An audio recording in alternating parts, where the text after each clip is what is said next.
At least let me check to see if you have the right keys. What a moron. Well, you can take the keys, Eric. But you can't take my freedom. Well, I'm going to Philadelphia.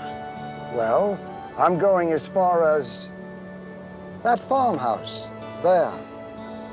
That farmhouse there? Yes, that farmhouse there. I see. Well, I'm going to Philadelphia. Well, I could take you as far as that farmhouse there. And that's very nice of you, but maybe I'll just wait for some form of transportation that involves combustion. I understand. But if you change your mind, I'll be at that farmhouse there. Yes, but you see, if that's as far as you're going, then it does me no good. That is true. But my intent was just, and my heart is pure. It's very easy to find some place that's comfortable and just stay there. Now, what's wrong with being comfortable? I mean, I think I could do pretty well settling in a place like this. But that's it, Eric. That's all you'd be doing, just settling. And over the years, you try and convince yourself that that's the life you really wanted, but you don't. I mean, you just stumbled into it, and you never love it. And one day, you'll realize that all you've done is settle. And you will not like yourself for that. I don't like myself now, Dad. What am I even going home to? To the support of your family and friends who'll help you find what you really want. I'm afraid to go home. Eric, you never have to be afraid to go home. How are you so sure? Because he's Dad.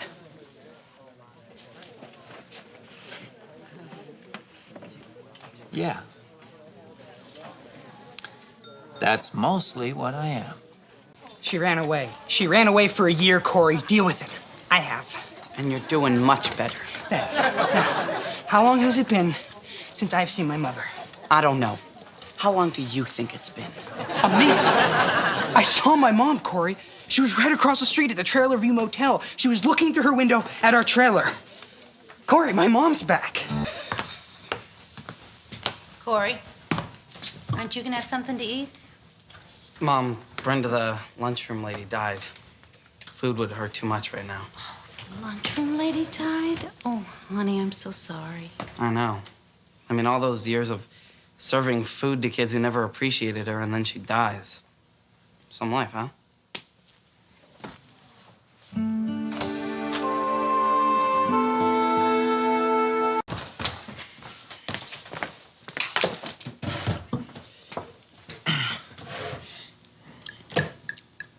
Mom, thanks for making me breakfast. Mr. Matthews, normally your little schemes alarm me, but I must say with this one, you've outdone yourself. Yeah. I still think you take your mashed potatoes a little too seriously. Nice work. Well, the woman did have 900 children. I just thought they should all get their chance to say goodbye.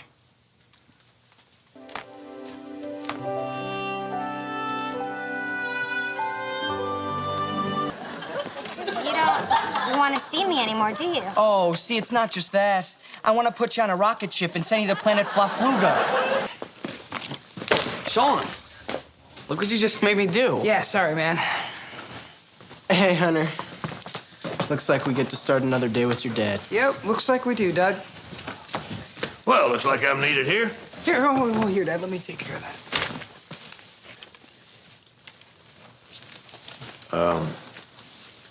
You don't have to do that, Sean. I know I don't. And I know you don't either.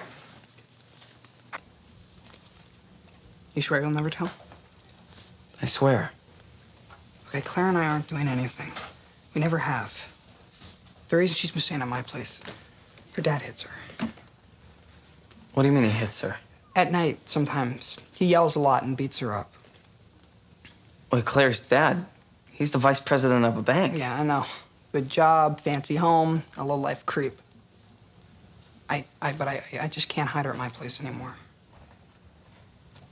Well, we should probably go to the police. No, Corey, the cops aren't gonna do anything. Why not? Because I'm a kid from a trailer park and he's the vice president of a bank. I mean, who do you think they're gonna listen to? Well, then at least let me tell my parents. I mean, they should know what... Corey, you just swore that you wouldn't tell anyone.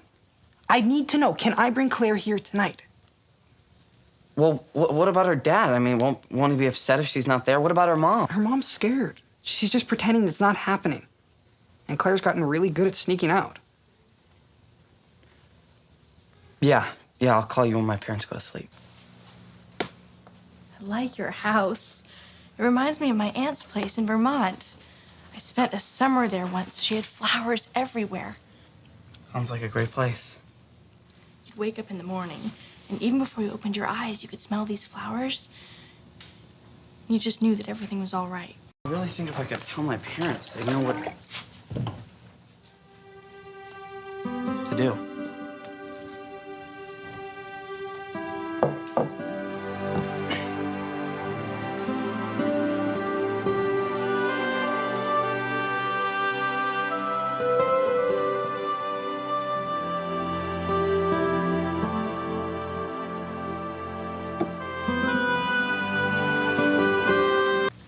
Did you call the police? No, we put Claire on a bus to Vermont. She's gonna stay with her aunt who lives there. It's a real nice place, Dad, with flowers, and it's where she wants to be. So we did the right thing. Really? What's going to stop her dad from bringing her back? He's not gonna do that. Well, who's going to stop him? Are you going to stop him, Sean? Is her aunt going to stop him? Because the distance is not going to be what stops him. I'm gonna stop him. How? I'm going to the police. Good. You are my angel. You're my teenage... Poetry in motion, huh, Frankie? I see you have an appreciation after all. So the two in the ring, how many rounds do you think they'll go? Those two? Oh, they're gonna go the distance. They come from different worlds. Think of them as the Hutus and Tutsis, living with prejudice and hatred passed on from parent to child because it is what they've grown accustomed to. You know, are we the only two people on this whole planet who don't know who the Hutus and Tutsis are? You know, Corey, for once, I think our ignorance may be working for us. What, you mean if we knew better, we wouldn't be friends? Yeah. So I'm glad we don't know better. Yeah, me too. Well, our table is in order. It is time to proceed with our holiday repast. Are you guys sure this is okay? There's always room for more at our table.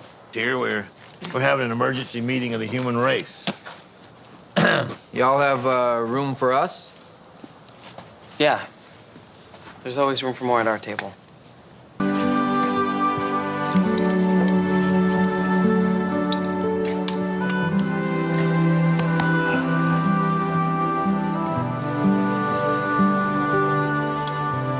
Mr. Feeney? Mr. Feeney! Right here, Mr. Matthews. Hey, I need you to do me a favor. I need you to read this. It's a play I wrote. Really? Yeah, it's my one-man show, 400 pages, all about me. No. Don't care.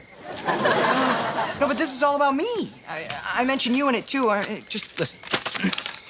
It's last summer. I'm on my cross-country road trip, and...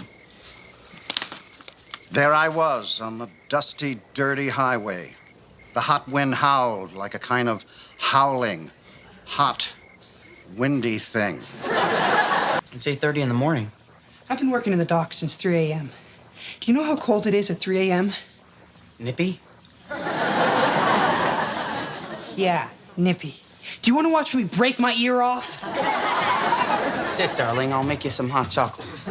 That's my wonderful job, Corey. 3 in the morning, 50 below, unloading the same Turkish freighter that brought in the outbreak monkey. Do you know something? If I go, you go. Now you get no cocoa. So, Sean, you ever wonder, we got a nice restaurant here, yet we have no customers, but we make a nice living? I figure you do a good takeout business. Good takeout business? Yeah, we do a good takeout business. Takeout business. So this is it. This is the road you're taking. This isn't a road, this is a box. And as long as I don't open this box, I don't know what's in it. There's a teddy bear in this box. Oh, a teddy. Okay, so come over to my house. We'll put the teddy under the tree, and at the end of the night, we'll play a little game called Let's Guess the Street Value of the Teddy. How does this get so complicated so fast? I don't know. I guess that's how they get you. They find a guy who feels like he's nowhere in his life, and they make him believe that where he should be is on a street corner holding a box in the middle of Christmas Eve. Yeah, well, maybe this is my street. You know, maybe no matter what I do, this is where I end up, like that poem says. No. See, the poem says you have choices in your life, and every choice you make means something. I mean, Sean, we're only 16 years old, and we got fooled by a couple of guys who look like our uncles. I mean, do you see how easy it is to end up on the wrong road? Yeah, and I knew all about them, too. I didn't walk away. You see, I figured I'd just get them some coffee, make some money, and get out before it got to this. And why are you here? I don't know. 2 roads diverge in a wood. And I choose the one that leads back to your house. Good. Let's take this back first. Wouldn't it be funny if there really was a teddy bear in there? Yeah. Didn't you wish life was like that? I'm beginning to see. But it's not. Happy birthday. Happy birthday.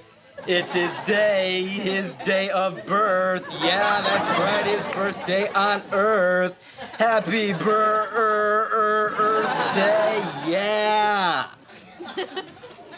I missed something, didn't I? Roy, you are my son. You will always be my son, whether you're 6 or you're 60, and your problem is my problem. Now, I'm always going to be there for you. Now, that is never going to change. I just want you to treat me as someone who can handle his own problems, Dad. I want you to treat me like an adult. All right, I've heard enough. This court is ready to pronounce sentence. Corey Matthews and Corey Matthews' father. Approach the bench.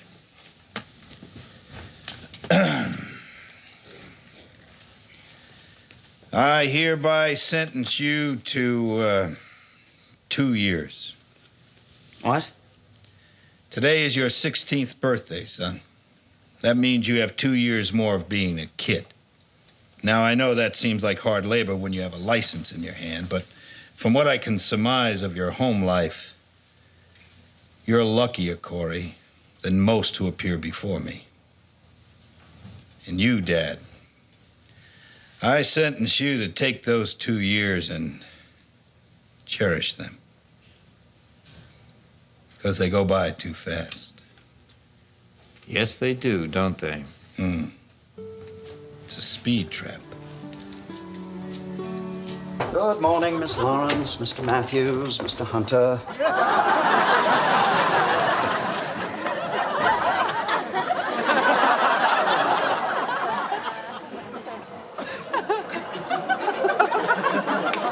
If there's anything you need to talk about, my door is always open. I'm not here to judge. It's for an article we're writing, Mr. Feeney. I am not here to judge. Your legs. What's the matter? You just don't listen. You're too busy planning your next move to hear us say no. What? Where are you going? He touched me. Where? On my knee. It's my knee. What makes him think that it's his knee? Maybe you sent him a signal. The only signal I sent him was stop it. And he didn't listen. I'm not like that.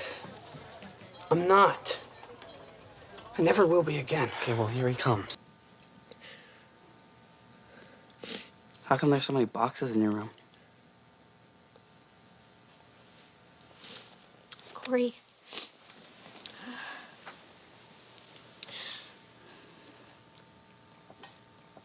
My family and I are moving. To a different house on the same block you live on now. We're leaving Philadelphia. Okay, Topanga is not going anywhere. Sean, it's not TV. Trust me. So you're saying that she can't move if we're really supposed to be together, can't she? Not if TV is the true mirror of our lives. So You don't really think she's gonna leave, do you? No, I don't. And why not? Because you don't deserve that kind of pain. Listen, Cor. I know I'm your older brother and everything, but, I don't know how to protect you from this world. Could you just stay here with me? Yeah. Yeah, I'm not going anywhere, man. Corey. Henry. When we were born, you told me that we used to take walks in our strollers together around the block. When we were 2, we were best friends. I mean, I knew everything about this girl. I knew her favorite color. I knew her favorite food. And then when I was 13, Mom, she put me up against my locker. She kissed me. I mean, she gave me my first kiss. She taught me how to dance. She always was talking about these crazy things, and I never understood a word she said. All I understood was that she was the girl I sat up every night thinking about. And when I'm with her, I feel happy to be alive. Like I can do anything. Even talk to you like this. So that's what I think is love, Mom. When I'm better because she's here. And now she won't be. So I'm finished. Did you hear what she said? Yeah, she said you're staying here. Champions of what, Mr. Matthews? Of a generation whose verbal and mathematical skills have sunk so low when you have the highest level of technology at your fingertips? Gutenberg's generation thirsted for a new book every 6 months. Your generation gets a new web page every 6 seconds. And how do you use this technology? To beat King Koopa and save the princess. Shame on you. You deserve what you get. Sit down. Stay where you are. For the first time, I choose to walk out on you. I remember Dr. Hodges gave me these rubber gloves to put on, keep everything safe and clean. So I put them on, and then you were born, and you were moaning and groaning like you do now. And I've just figured something out. I've never taken off those gloves. I have been treating you with kid gloves your entire life. All you did was love me. Yeah, and I do. And I love Corey, and I love Morgan. But because you were the firstborn, I loved you differently. I let you get away with stuff. I let you take advantage of me. But I did a lousy job of preparing you for the world that is out there. And one day, I'm not going to be around anymore. You're going to be on your own. Then what? And I remember that one of the things that you taught me was that I could be anything that I wanted to be. Yes, I did. Do you still believe that? Yes, I do. If you don't take the easy way out and you try as hard as you can. Well, I hope you're right, because I tried as hard as I could. You tried as hard as you could? Yeah, I did. Well, then it's a good thing you're not working for your father anymore. I'd have to fire you. What? 1120. That's 200 points higher than last time, Eric. I knew you could do it. I knew I could do it, too. Sean, these aren't beliefs. This is just a way to escape a life that doesn't have beliefs. That's a judgment. You're damn right it is. What's wrong with me trying to find something to believe in? Look, Sean, I'm all for your search for spirituality, okay? But you don't seem to realize that Mr. Mack is conducting his own search for lost souls that he can influence and manipulate. He said you'd say that. Yes, I'm sure he has given you a thought for every occasion. Corey, I can't be in here. This is too intense. For all of us, Sean. But this is life, and this is what's really happening right now. I need Mr. Mack. No, he can't help you with this. Sean, what is the matter with you? I don't know, but I can't look at him like this. Corey, come on, let me go. No. Corey, let me go. Sean, this is a hug, okay? This is a hug.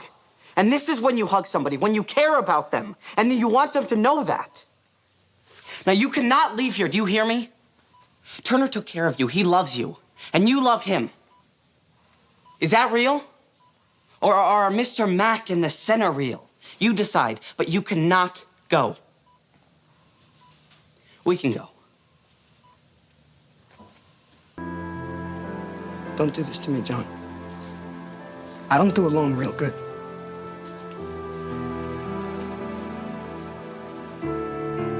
Look, I know you're in there, but it's like you're not really here.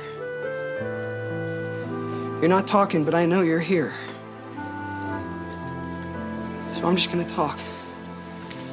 You can listen.